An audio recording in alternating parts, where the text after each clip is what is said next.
जी बिस्मिल्लाहिर्रहमानिर्रहीम। अस्सलाम वालेकुम। मैं हूं मुर्तज़ा राय, आपकी खिदमत में एक बार फिर हाज़िर हूं। इस वक्त पाकिस्तान के अंदर बहुत ज़्यादा सैलाब हैं और पाकिस्तान के बहुत सारे एरियाज़ सैलाब में डूब चुके हैं। ख़ास तौर पर बलूचिस्तान की अगर बात कर लें तो बलूचिस्तान में बहुत सारे ऐसे एरियाज़ हैं, बहुत सारे देहात जो हैं वो सफ़े हस्ती से मिट चुके हैं। और ऐसी बहुत सारी हमने वीडियोज़ देखी हैं कि बहुत सारे देहातों में सैलाब है और देहात सारे के सारे सैलाब में मिट चुके हैं। लेकिन आप देखिए कि इस दौरान जब हुकूमत की तरफ से मदद की जाती है या हुकूमत की तरफ से वहाँ पर इमदादी कार्रवाइयाँ की जाती हैं तो उनमें फ़र्क किस तरह का होना चाहिए।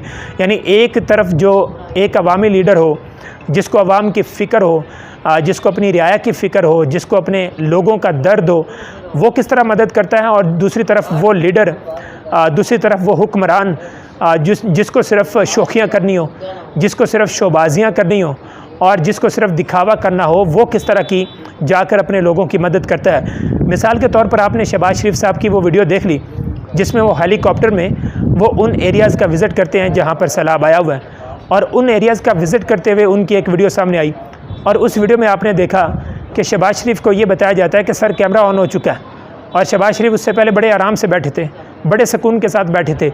लेकिन जैसे ही उनको ये कहा गया कि सर कैमरा ऑन हो चुका है, तो उसके बाद फिर आपने एक्टिंग देखी, शहबाज शरीफ ने फौरी तौर पर एक्टिंग शुरू कर दी। और दूसरी तरफ आप देखें कि इमरान खान ने परवेज़ इलाही साहब को ये कहा कि फौरी तौर पर सैलाब से मुतासरा इलाकों के अंदर इमदादी कार्रवाइयाँ शुरू की जाए, और उन्होंने साथ में हिदायत की कि आपने ये इमदादी कार्रवाइयाँ कैसे करनी हैं और उसके बाद जो फौरी तौर पर इमदादी कार्रवाइयाँ की गई हैं वो किस तरह की गई हैं। वज़ीर आला चौधरी परवेज़ इलाही साहब ने फौरी तौर पर सैलाब के अंदर जितने भी लोग इस दुनिया से कूच कर गए, जो इस सैलाब की वजह से वो मारे गए, उनके लवाहिकीन को उन्होंने 8 लाख रुपए देने का ऐलान किया है।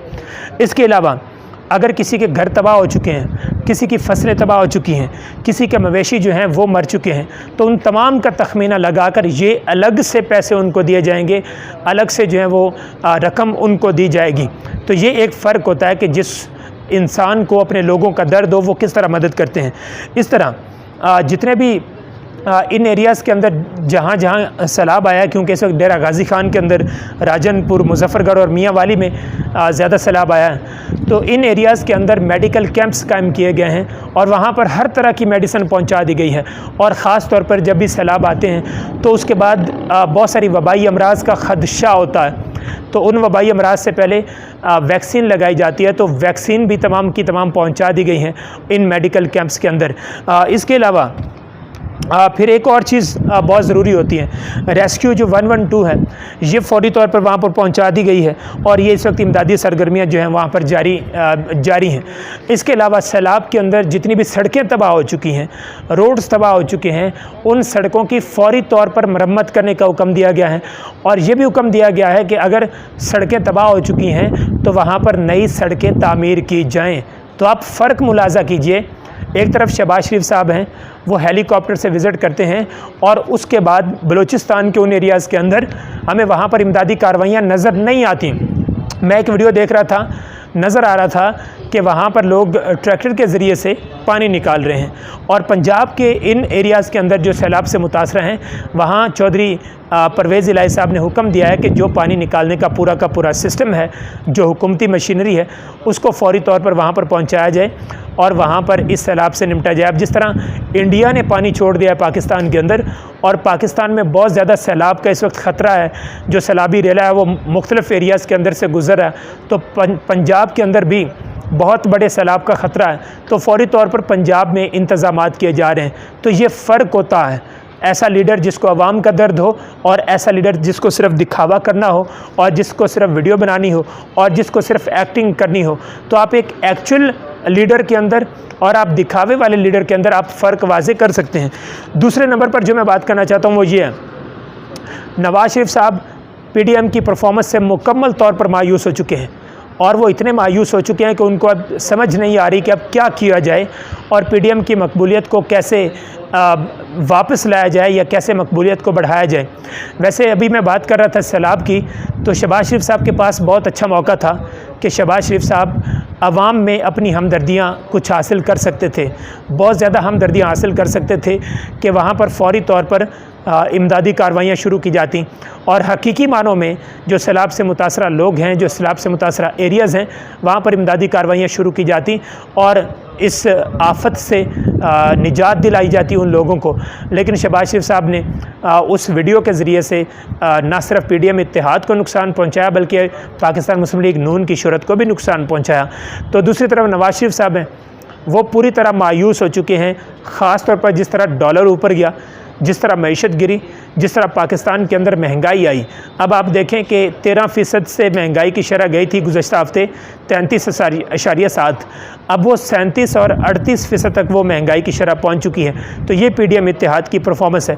तो नवाज शरीफ साहब बड़े मायूस हो चुके हैं कि कैसे हम PDM की मकबूलियत को वापस लाएँ और कैसे हम वो दोबारा मकबूलियत हासिल करें, क्योंकि इस वक्त जो 2 रोज़ का इजलास बुलाया गया, नवाज शरीफ साहब जब मायूस हुए हैं तो उसके बाद 2 रोज़ का इजलास बुलाया गया है और इन 2 रोज़ा इजलास में क्या क्या चीज़ें डिस्कस की जाएंगी। सबसे पहले बिजली का बहरान और इसके अलावा जो बिजली की कीमतें हैं वो डिस्कस की जाएंगी, मुआशी बहरान को डिस्कस किया जाएगा, इसके अलावा डॉलर की जो कदर में इजाफा होता जा रहा है उसको डिस्कस किया जाएगा और सबसे अहम चीज़ PDM इत्तेहाद के पास अब कोई बयानिया नहीं बचा। इमरान खान को शिकस्त देने के लिए, इमरान खान को मात देने के लिए PDM के पास अब कोई बयानिया नहीं बचा। पहले PDM के पास बहुत सारे बयानिए थे। PDM आसानी के साथ इमरान खान को वो नालायक कह सकती थी, इमरान खान को नालायक कह सकती थी। हुकूमत में आने के बाद इमरान खान के ख़िलाफ़ बहुत सारे स्कैंडल ओपन कर दिए, फराह गोगी वाला स्कैंडल ओपन कर दिया, बुशरा बीबी के ख़िलाफ़ बहुत सारी चीज़ें जो है वो खोली गई। इसके अलावा तोशाखाना का स्कैंडल खोल दिया गया, अभी कुछ मनी लॉन्ड्रिंग की जो कहानियाँ हैं वो खोली गई हैं, लेकिन वो भी अवाम के अंदर मकबूल वो बयानिया नहीं हुआ। जो पहले नालायक कहते थे या नाअहल कहते थे वो बयानिया भी अवाम के अंदर मकबूल नहीं हुआ। इसके अलावा फिर PDM ने एक और बयानिया अपनाया कि जो इस वक्त महंगाई है ये इमरान खान की वजह से है, लेकिन वो बयानिया भी अवाम में मकबूल नहीं हुआ। तो अब PDM के पास कोई भी बयानिया नहीं है, अब वो इमरान खान को शिकस्त नहीं दे सकते। तो नया बयानिया तश्कील दिया जाएगा, ये सोचा जाएगा कि कौन सा नया बयानिया तश्कील दिया जाए ताकि इमरान खान के बयानिए को कमज़ोर किया जाए। लेकिन इस वक्त PDM के पास कोई बयानिया नहीं है। अब ये जो नया बयानिया तश्कील दिया जाएगा वो नया बयानिया नहीं होगा, बल्कि PDM का वो पुराना बयानिया होगा। अदलिया को गालियाँ दें, चीफ़ जस्टिस ऑफ पाकिस्तान को गालियाँ दें, आर्मी चीफ़ को गालियाँ दें, फ़ौज को गालियाँ दें, वो पुराना अपना बयानिया, उस बयानिए पर वो वापस आएगी। तो इसके अलावा और PDM के पास कोई बयानिया नहीं बचा। तो उम्मीद है आपको ये अहम वीडियो पसंद आई। अगर पसंद आई तो इसको लाइक कर दें, दोस्तों के साथ शेयर कर दें और मेरे चैनल मुर्तज़ा रॉय को सब्सक्राइब कर दें। अगली वीडियो में इंशाल्लाह मिलेंगे, तब तक इजाज़त दीजिए। अल्लाह हाफ़िज़।